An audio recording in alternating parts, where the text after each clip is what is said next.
Welcome to the Hot Lava Podcast. Kevin Acee, Padres beat writer for the Union-Tribune. Ryan Finley, sports editor of the Union-Tribune. This is our first podcast of 2024. I suppose we could have, talked about a couple things, but really, that's because nothing's happened, and it's because spring training starts this week. Ryan, we have some things to catch up on. Not much though, and you can blame AJ Preller if like me, you were scared by the photo that producer John Kelly chose of the Friar, because what else was John going to pick as a picture? Maybe Mike Schilt, huh? Is that where you would like to start? That is horrifying. I think, oh my goodness. Yeah, we should start with Mike Schilt. Just a little background and a hello to our listeners and viewers again. I've been asked many times here the last couple months when we were going to do a podcast again. And I said, hey, man, we're just waiting for a big move. And so we're still waiting. I think that the biggest move in terms of addition that the Padres have made this offseason is probably hiring Mike Schilt. He was hired November 22nd. Kevin, you wrote an absolutely mesmerizing story about him that ran a couple of weeks ago in our paper. To our readers and listeners listeners and viewers, find that story if you haven't read it already. Give yourself a half hour, 40 minutes to read it because it is long. It's fantastic. Kevin, you've gotten to know him and his people here in the last couple of months. What are the Padres getting in Mike Schilt? First and foremost, and I think that if Mike were answering this question, this is what he would say: an organizational man. And why is that important? Because I believe that Mike Schilt is the best suited man to work with AJ Preller as a manager to a general manager in Preller's, by the way, this will be Preller's 10th full season as general manager of the Padres. And here is a guy, Mike Schilt, who was with one organization, the St. Louis Cardinals, who for decades prided themselves on being like the organization above all else. And that's what Mike Schilt was brought up in, ascended to manager. By the way, never had a losing season in 3+ seasons with the Cardinals. And Mike is all about other people. He's about relationship, and he is about that. Even if you don't agree, even if you have big problems with the direction, that you find a way to work within the system and you find a way to lead other men, making them believe in what the organization is doing. And that's all I'm saying. Right, wrong, Preller fan, not a Preller fan. If you've been paying attention, if you've been following along for years, and especially the drama last year with Bob Melvin, you know that's a dream come true for AJ Preller. Is he an old school guy or a new school guy? Because he'll say one thing and I go, oh my goodness, this could be 1988. Talking about running the bases well and not giving away outs, and then he'll use another phrase. He'll use the phrase equally yoked, and I go, wow, that's sort of a little new agey. It's actually biblical. Yes. Biblical. Yes. Yeah. Right. A little religious sounding. He's to me, he seems like a mix. Kevin, what are your early impressions from that standpoint? Sure, a mix, which, right, like every guy's going to tell you that now, right? But you're correct. I mean, you made like the things that he talks about. Now, of course, bolstering that belief, right, is like the new rules with the base running, pitch clock, and the fact that Mike Schilt had a front row seat to watch the Padres lose a whole bunch of games where if they just moved a runner over once in a while, or they would have been in the playoffs. And so Mike Schilt can say to his guys, hey, look, listen, guys.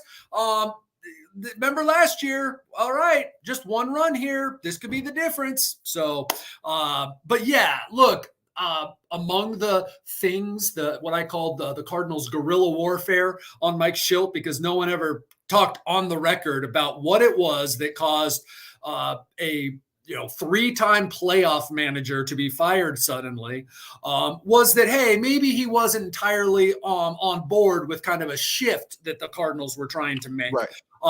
Well, I in my conversations with Mike, as adamant as he is about, it really hasn't changed much since he coached high school baseball. Play together, play good defense, pitch well, don't make mistakes, don't beat yourself, execute, be disciplined. he is definitely into the new school. He understands the analytics and how they complement the old school way of thinking. Sure. Kevin, in your story about Mike Schilt, one of the most interesting points you made, I think, was from the time he was a boy, like my kid's age, he was around a baseball stadium doing different things every day. He told you what kind of cleats Cal Ripken wore. He worked the clubhouse. He worked the scoreboard or the scoreboard. He was in the press box. He ran hot dogs to the umpires after games. This is a guy who knows every single facet of baseball and has since he was a boy. Kevin, I'm not asking you to compare him to Bob Melvin, but it seems to me as if very few men in baseball have that sort of background where they've literally shined the shoes in the clubhouse and now they're a big league manager. I've talked about this often. I've talked to Mike about it. I marveled when I learned about how important the Orioles, and see, when you talk about him being around a ballpark, it was Double-A Charlotte O's that his mom worked for. She was the right hand man to the owner, and so Mike was around a lot. And the Orioles, by the way, were the winningest franchise in Major League Baseball for 25 years, which encompassed the time that Mike was with them. And he always talked about the Orioles way as much as he talked about the Cardinals way. And I, for a couple of years, was like, "What the heck, man? What are you were like a shoe shine boy." And I get that was a big deal, but like, you were with the Cardinals for 18 years and ascended to be manager. Well, think back to your formative years. Think back to if when you were 10 years old, you were learning at the feet of Cal Ripken and Cal Ripken Sr. and Jimmy Williams, and a whole bunch of other guys that were old baseball men. That would stick with you forever. And so that's big to Mike. And I mean, I like, honestly, not because I wrote it, I can't recommend it more in terms of trying to understand a man, the story I wrote. And I say that only because I think, it was thanks in part to you, Ryan, and what you allowed and how you supported it. It was lengthy. So there's a lot of stuff that was in there. And look, now going forward, pitchers and catchers report Sunday, and they do their first workout Sunday. Of course, it's going to be brief. They want to get out and watch the Super Bowl as well. But now it's about what Mike Schilt does with the Padres. And that is how, he will be judged going forward, how AJ Preller will be judged going forward. But in terms of understanding him, I mean, I'm glad we had this, chance to talk about it, because he's a very interesting man, and he is very grateful. And I'll tell you one story, and I don't want to get into the comparisons either.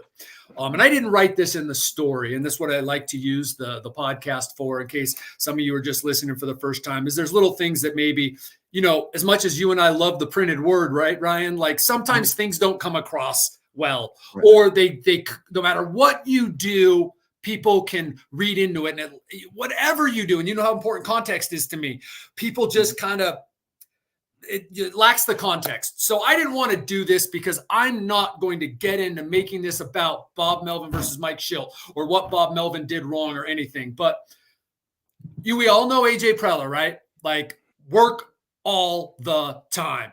Talk. So that's, if you're married, what it would be like to work with AJ Preller. Just wants to talk everything to death. Here's a contrast.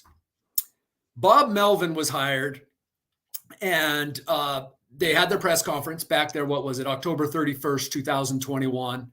And when it was all done, they're all hanging out at the ballpark. AJ and his staff start meetings, and there's 2 or 3 meetings. And later that day, Bob Melvin says to a few people, like, "Wow, you guys have a lot of meetings around here." It just wasn't Bob's way of doing things. It just wasn't the A's way of doing things, where Bob had been for that long. Mm-hmm. Mike Schilt gets hired. He's practically in a plane right away to go and visit all these players. He goes home for a day, comes back to San Diego like 3 or 4 times to participate in meetings. This is who he is. There's this. I tell the story only to talk about, not so much about Bob, but how AJ Preller is just like, yeah, this is my guy, because that's how AJ Preller does things. It's so interesting to me. Also, we're talking about Shilt's background. I'm not going to talk about your story without letting this awesome fact get pointed out. Something like 8 men ever who have not played professional baseball have managed in the big leagues. Take away a lick of professional baseball. Not a lick of professional baseball. And it's only like 100 and something, not even close to 200, like more closer to 100 that have played only in the minors. So it's a small amount of the 1,000 men who have managed, right? Right. Of the 1,000 men who have managed, let's just say 8 have not played professional baseball. 8. Those, that 8 becomes 6 when you take Ted Turner, who managed 1 game for the Braves when he bought the Braves out. When you take some guy from the 1910s who had bought his team and decided that he could do a better job managing. So then we're down to like 6, right? Of those 6, the only guy who has not been basically objectively bad has been Mike Shildt. Mike Shildt has he's the only one in the group with a winning record, correct? Right. And he's the and his winning percentage is significantly higher. It's and he's like managed 559 maybe over 3.5 seasons, took the Cardinals to the playoffs 3 times. And just among all managers who've ever managed whatever it is, I think he's at like 450 games, but I think I went down to say 300 or 350 games. And it's like the 6th or 7th or 8th best winning percentage all time among managers who've managed that many games. Since, I shouldn't say all time, I'm sorry. I went back to men who started in the 50s. Okay. Because you so go modern back era. and, you go back into the 10s and the 20s. There, as little parity as there was in the 50s, there was less in the 10s and 20s. So it's incredible. Kevin, can Mike Shildt pitch?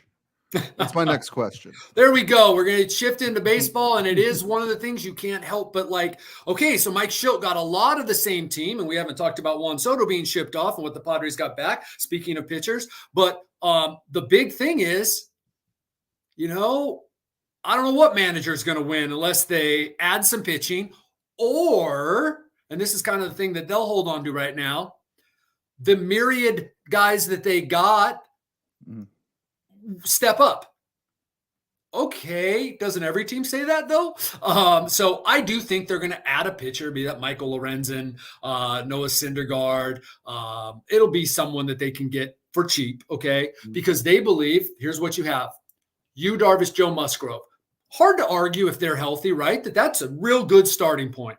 Michael King, who they got as part of you could argue with the centerpiece, at least immediately speaking, of the return for Juan Soto. Look, everyone thinks very highly of Michael King. I think he made 9 starts last year. He's made 19 in his career. He threw 104 innings last year. They got Randy Vasquez and Johnny Brito, 2 guys that Randy Vasquez made his debut against the Padres last May at Yankee Stadium. Johnny Brito began the season in the rotation last year. I think it was Nestor Cortez? There was injury. And so Brito, and he, I think, made 13 starts. These are fine swing men. They have been. They also might be fine starters, but we don't know that. Huge. It's Darvish, Musgrove, or Musgrove, Darvish, whatever. Musgrove, Darvish, King, question mark. And this is from a team that Ryan, as disappointed as last year was, they were contenders. They went to the playoffs in 22. They were contenders last year, and it was largely on the strength of a starting rotation that provided an abundance of innings. There is a way, and I got a story coming out on Sunday that talks about how rare it is. There is a path to being a successful team without a rotation that gives you 850, 875 innings. It's rare. The Padres tried to do it, Kevin, in 21, didn't they? Essentially, well, they thought they were covered there, but you are correct. They ended up having to try. That's a great point and a way to bring up what they've done this year. And that is, that 21, I fell for it, so I can't blame the Padres. I remember writing a story detailing exactly why it looked that their rotation was set. And then injury after injury after injury befell them. So it is interesting. They're going into this year basically like, but what they've done is bolster the bullpen big time, and that includes a number of swing guys. I already mentioned Brito and Vasquez, though you're now looking at them to sort of fill out the rotation. But Pedro Avila, Jay Groom, Adrian Morejon, possibly, though coming off injury. I don't know that he's more than an inning guy. Glenn Otto, Luis Patino is back, Matt Waldron. So it'll be fascinating. In addition to whoever it is that I am convinced they're going to bring in, who steps up in spring, and how do they negotiate all these innings? Because remember, you use Pedro Avila. Let's say Pedro Avila is just as effective this year as like a piggyback guy as he was last year. He can only pitch twice a week. Right. So then you've limited your bullpen, right? And so it comes into who has options, and are you playing that game? And then what happens when you've got injuries to your bullpen? But I mean, look, they have done a fantastic job, in my opinion. I think opinion of a lot of people. I base my opinions largely on what smarter baseball people than me say. They've done a real good job in adding to their bullpen, but the bullpen is the shakiest place to kind of stake your confidence. I think every baseball man will acknowledge that like you want to feel good about your bullpen, but you can only feel so good about your bullpen. There's just so many variables. Well, and we can go through the list in Padres history of lights out relievers who just kind of, for one reason or another, lose it. Right? Yep. Tim Hill was pretty awesome till he started getting hurt and he kind of lost it. I think of somebody like a Clay Meredith, and now I'm dating myself. Sidearming right-hander was unhittable for 2 years, and then was just a guy. Joe Thatcher, right? I mean, there are guys who. This is why you don't give multi-year contracts to relievers, except the Padres do now. and let's talk about that for a minute. I mean, to me, Kevin, and this is just my sort of view from the stands. The Padres were struggling so much to get quality starters. They decided to sort of fill their basket with relievers, hoping they could shorten games. Hoping that now you're asking maybe Pedro Avila, if he's a part of the rotation, to pitch 5 innings instead of 6, or whatever that is. They go to the Asian market and they get 2 players who, could be closer types, could be setup types. They sign a Yankees free agent, right? I mean, they've really tried now to shorten the game almost the way, was it the Yankees a couple of years ago who did that, where basically if you could get through 6, oh my gosh, it was lights out? Yep. I think it was 19 in particular. They did it for a couple of years, but 19 was stupendous. I believe that was it. Right. Where they had like Betances and Chapman and somebody else, right? The former Orioles closer. They had Zach Britton. They also had, there was also someone, I can picture his face, but not his name. But anyway, yes, that it was like, it was done. Right. And so, I mean, maybe is that, Kevin, sort of how they're hoping to cover those innings now? Yep. Because all of a sudden you take the guys who might have been bullpen types and Adrian Morejon, and maybe those guys become either long guys or rotation candidates as the season goes on. I mean, it seems like everybody sort of moves over a chair now that they have the back end of their bullpen essentially locked in. I mean, we're talking 4 guys, Kevin, who could, I mean, if you add Robert Suarez, we're talking Robert 4 Suarez, guys. Wandy Peralta, Matsui, Go, who's more like probably a 7th inning guy. You've got Wilson, 7th inning guy. De Los Santos, who they traded Barlow for. So you basically swapped like a 7th inning guy. So you have a bunch of 7th inning guys. Cosgrove moves back to a 6th inning guy, which is also probably where Go goes. That's going to be a lot of fun to talk about Go this year. Alec Jacob, not medically cleared yet, but there's a 5th, 6th inning guy. They picked up the kid in the Rule 5. Don't know, Kolick. There's a 5th inning guy. So I'm working back to where, okay, more options. And this whole pitching staff, forget the outfielders. They're going to find those guys. They've got a really good core, I believe. It's the pitching that makes me go back, and I don't know how you feel, but back and forth, day to day almost, they're going to be fine. Oh, wow, this could be a disaster. Oh, they're going to be fine because this could blow up. Right. Well, to me, it comes down to the two guys who we think are automatics, and that's Darvish and Musgrove. These are two guys who are coming off of scary sounding injuries towards the end of last year. Guys who, I mean, by all accounts, look like they're going to be good to go, et cetera, et cetera. But A, we don't know everything. B, they're not getting any younger. None of us are. And we're penciling those two guys in at 1 and 2. But God forbid something happened at 1 or 2. And then all of a sudden you're looking at, let's say it's Joe Musgrove and a bunch of dudes. And, what do you do there? What do you do there? I mean, do you trade for Shane Bieber? Is Jake Arrieta still available? Where is Vince Velasquez? Or go down the list. What's his name? Craig Jared Stammen, Weaver. He's going to be on the coaching staff. He can start 3 times in a week again. Exactly.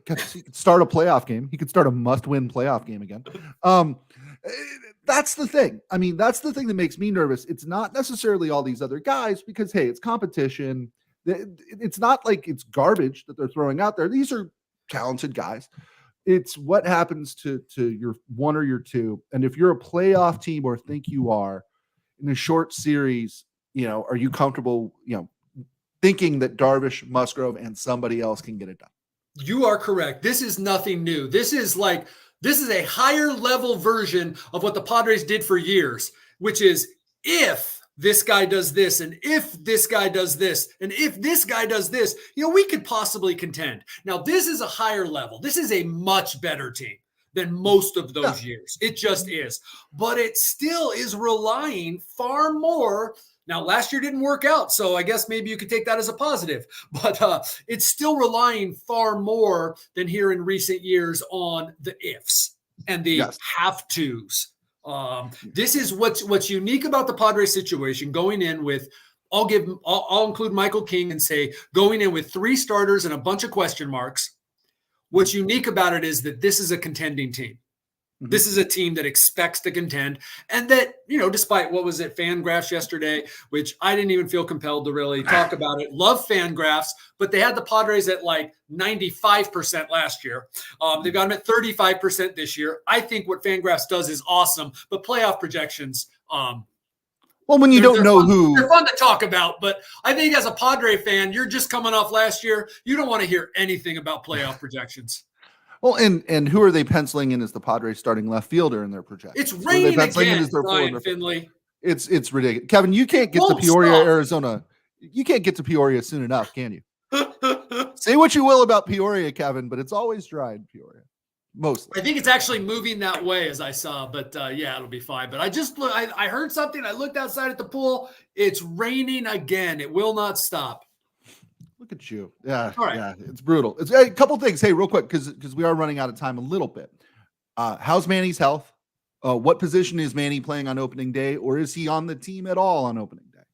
Well, I think he's playing third base on opening day because he's Manny Machado and he kind of runs the place in some ways, as many veterans do, right? Like it's a team. Once you get to a certain status, how you're used is a team effort. And you get a little more say. And Manny loves to play. And also, Manny appears healthy. Now, I would say 10 to 12 days, into the camp is when we have a better idea, right? How much has he played third? They might ease him into third. The guy's played kind of a long time. Doesn't need a lot of work there. Put him there on, one of the exhibitions in Korea and let him start that next day. I'm joking, but whatever. We know he can play third. It's about maintaining Manny's health for opening day and then more importantly for beyond. So if he's not at third base, beginning of the season, whatever, my understanding is almost no doubt that he's in the lineup opening day. There was a time in my pre-sports editor life, Kevin, when I watched the Padres for fun and not for work. When I really became enamored with Jose Azocar. When Jose Azocar did some things, game-winning hit here and there, would score a run in extra innings here and there. I thought then that he was a really nice piece. Is he a starter? Let me tell you something. If you met him, you'd love him even more. Okay. Just a lover of baseball, a lover of life, committed to the game and to everything, including moving to the United States in the off season. Now there's a girl involved, but to better his English. And I mean, just hold on. And not just the United States, right? Michigan. Yeah, yeah. I mean, not Miami or San Diego. Michigan. Yeah, the Venezuelan didn't just go to Miami. No big deal. Great point. I shouldn't just, yeah. So anyway, look, he's got a shot. And that's kind of the team that you're going to be looking at, right? Like it's hard. I'm trying to figure out how to say this. I don't want to turn everything negative when you're talking about the payroll and these good players that they've got. So I apologize for hemming and hawing there. But with what they've done at the top end of their roster, and some could argue overpaid or paid too early or whatever on some people, Jose Azocars are going to be everywhere. So yeah, Jose Azocar has a real shot. I haven't got a good endorsement from baseball people inside the Padres organization about it. Like that they're willing to commit to Jose Azocar, like they are to Brito and Vasquez as being viable options for the rotation. They're not like, oh yeah, Jose Azocar, that could really be our starting center fielder. They'll acknowledge it could be, but they talk about competition. They talk about bringing in somebody else, So, but Jose Azocar, I'm with you. I might not have. Look, we all get our guys, right? And Azocar's yours. I love it. And you're not saying that he's Manny Machado or Ha-Sung Kim, but he's your guy that you love. And I like him a lot. I think he's going to play a lot more this year if he stays healthy. If he continues, it's been an upward trajectory for me. Look, there's a ceiling for him, but it's been an upward trajectory, and he's going to play more. Right? Can he be Diet Grisham? I mean, can he be? Right-handed, cover some ground, hit 235 Grisham at 1/8 the price. He can put the ball in play. Right. Whereas with Grisham, it was kind of a toss up there. Sure. And remember how many times I say on this podcast, I was a Grisham guy, right. But let's be honest, like it just was a hole that just had to be taken care of. Right. And I wish him well in New York. So he can put the ball in play. He cannot. There has not been any indication he can't play center field like him. But you know what? Fernando Tatis Jr. at this point, and not for another year, couldn't play center field like Trent Grisham did. Fernando might make some more spectacular plays, but what Trent Grisham did, he was a vacuum and made you think what he was doing was easy, and that's an art. Yes, it absolutely is. Who is playing left field on opening day, Kevin? We're getting right into the tough questions today. Peter Marcano. Oh, okay. I don't know who's playing. Xander Bogaerts? I don't believe so. Okay. I don't believe so. That's not the place. Tommy Pham, I think his price and is going to be a little high for the Padres. They've been talking to him, but hey, talk to a lot of people, but I think maybe him more than others. But Tommy's in that place where it's kind of a wait and see thing. He has been basically his whole career. And he could come here. He would like to, sure. Mm-hmm. Yeah. I mean, there aren't many starting jobs available on playoff contending teams. You would think that of the remaining free agents, and again, money's a big obstacle, but you would think of the remaining free agents. This is better than playing left field for the A's. This is better than playing left field for, the Miami Marlins, isn't it? I mean, this is an opportunity to maybe not Miami, but I'm okay. Right. Yeah, you know what how about the Anaheim Angels? How about that? Or there you go, Angels. Yeah. To me, you would think that if all things were equal, that an opportunity to play for the Padres might be good because again, they consider themselves contenders. Kevin, you go to Peoria here momentarily. Mm-hmm. It's going to be a little bit of a shorter spring for you. Good, bad. What do we make of this? Shorter spring for everybody. Obviously, I really do appreciate your concern, Ryan, but obviously more important than me, the players. I have only ever been jet lagged once in my life, and that was coming back from Asia. This is a man who travels a fair amount. And so the Padres will play on Thursday, which would be Thursday morning, San Diego time, the 21st. Okay. They are fortunate enough, unlike me, to then hop on a charter and fly directly home, getting there Thursday night. Mm-hmm. Saturday is Peter Seidler's celebration of life, just announced, story up with some pictures of the patch that has been unveiled. Sunday, Fan Fest. players will be expected to be at both. Not mandatory to be at Saturday's event, but players will be expected to be there, and staff and all that. Monday and Tuesday play the Mariners. Wednesday, day off, voluntary workout. Thursday, opening day. Woo! That is a whirlwind after a trip across the world and a short spring. The big thing will be getting presumably, Musgrove and Darvish ready to pitch on the 20th and the 21st. And how you do all that, then you get your 5 days off, probably get Musgrove and Darvish again, depending on how, things are going for them. And it shouldn't be that big a deal, but it's just a lot. It's just a lot at the start of the season. And, there hasn't been a normal spring training for a while. Padres had Mexico City last year, took something out of them. Who knows? Hey, like how golfers or even ball players go out with the flu and have like the round of their life, right? Maybe the Padres just push through and there's no excuses, and they start off the season really hot because like of the challenge, and it was them against the world. And I'm pretty sure that's how Mike Schilt is going to frame it. He's that kind of guy. But I'm just saying, I think this is going to be quite a challenge for the Padres, for the Dodgers too, but they have some advantages. Right. Yeah. And if there's one thing the Padres can't afford to do, if we learned this last year, you can't afford to stumble coming out of the gate. I just don't think got to play better. You got to play better in April and May. You just do. Yes, they were the only baseball adage they proved, because honestly, I don't know if you played that season another 999 times, the Padres wouldn't make the playoffs based on, those close games, the extra inning games, those sorts of things. Just all the markers that were on their team that suggested every team that's done that before them has been successful. That was just remarkable and rare. The one adage they proved is you can't win the division in April and May, but you can lose it. But you can lose it. Yeah. Kevin, I usually put you on the spot before we leave, and today is no different. It's a tradition unlike any other. In a couple minutes or less, tell the folks about your first ever visit to the Dominican Republic. It was fantastic. It was fantastic to see, but I was there earlier. I guess it gets really crazy when they start the tournament, basically the lead up to their postseason. But what I will tell you is that even though there was smaller crowds that I saw in San Pedro de Macorís and I was not Punta Cana. There was the other city that I went to.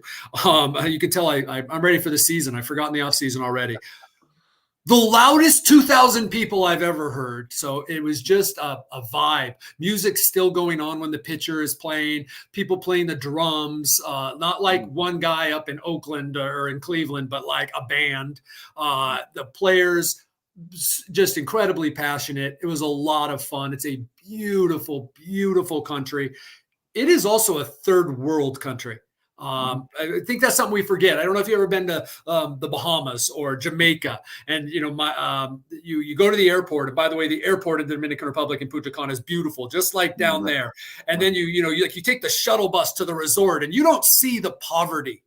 Well, I did, and I mean it's wild down there, and you could see it was enlightening and neat to see like the personification of what the players talk about and why baseball is so important to them. That was a lot of fun. I would have loved to have spent a little more time and get to know some more people. I look forward to my next trip. It was a lot of fun. Kudos to Fernando Tatis Jr. The way he was brought up, man, you just play baseball. And he went and he played for a month there, a little over 20 games. Kudos to the Padres for allowing it. It's not just players maybe that pass on it. Teams don't want their players to play there anymore for understandable reasons. But yeah, could not get over the beauty, but could not get over the poverty. And I will tell you this, I was going to drive. Hired a guy to drive instead because I was counseled. It's insane down there. Yeah, it's crazy. Thousands of motorcycles. And I was like, Toddy, what were you doing? I mean, before I was questioning why you would ride a motorcycle, but what are you doing on a motorcycle in this country? Like, no, very few helmets, 3, 4, 5 people piled on a motorcycle. Wow. Driving in between cars so that when you got to an intersection, all the motorcycles were up front, like 50 of them at some intersections, while the cars had to wait. You left, right. It was the best money the Union-Tribune has ever spent was me getting a driver to drive around the Dominican Republic. My guilty pleasure this offseason was watching the Estrellas on one of the streaming services, and I loved it. It got me in the mood for baseball, and what I loved, Tatis, it was great to watch Tatis do Tatis things, but, some of the other guys who kind of came through that team throughout the course of the year, I mean, Robbie Cano, right? Puig. I mean, they had some dudes, and Eggy Rosario was a member of the Estrellas. Jurickson Profar. Jurickson Profar, remember? He's another guy, by the way. Hey, Jurickson Profar just loves baseball. Now, of course, he's trying to showcase himself, but he just loves baseball. Wow, that's fantastic. Kevin, one of these years we'll give you a real off season. Unfortunately, I'm sorry this year wasn't it, but I'm excited. No, it's mostly AJ Preller, right? Mostly his fault, right? Absolutely. Kevin, drive safely to Peoria, and next time we talk, you will be someplace warmer and drier, I hope. If I could, folks, and I meant to do this at the start, speaking of the offseason, and yes, it didn't feel like much of one, but it was at least one because of the work of Jeff Sanders. And if you want to get yourself ready for spring training, Jeff's annual countdown of or ranking of the 40-man roster is fantastic. Find that on our at uniontribune.com/Padres, I think. It's our Padres page. Do what I do. Google Padres Union-Tribune. And then now, even though it's incomplete because they still have some additions to make, he does a countdown, sort of position group by position group leading up to spring training. So catch those. And then on Sunday, I will have my preview of kind of the pitching staff, which I have found very interesting, gone down many statistical rabbit holes to talk about what the Padres are up against. But as Ryan said, thank you. Awesome. All right. And again, you can always subscribe to the Union-Tribune, go to our website, Kevin Acee's Padres Daily Newsletter. Ryan, if you break it down with like these deals that we have, it's like 1/3 of a cent per Padres story. Yeah. Forget the weather, the seals. I don't mean the team, though we do write about that. The pandas, the koalas, all the other stuff, the corruption, and everything else that we cover. If you just want Padres coverage, it's like less than a penny a story. Yep. And I will say this, before I was the sports editor, I was a digital subscriber. It was the best. And I think back then I probably didn't get a good enough deal. Back then I was paying, $10 a month, and at 10 times the price it was about. Oh my gosh, you were like getting gouged. Right. But and again, Kevin Acee's Padres Daily Newsletter will start running once we get going here at the end of March. That is free 99, as my kids say, to anybody who wants to subscribe. And that's fantastic too. So that'll do it for this episode of the Hot Lava Podcast. For Kevin Acee, I'm Ryan Finley. We'll see you next time.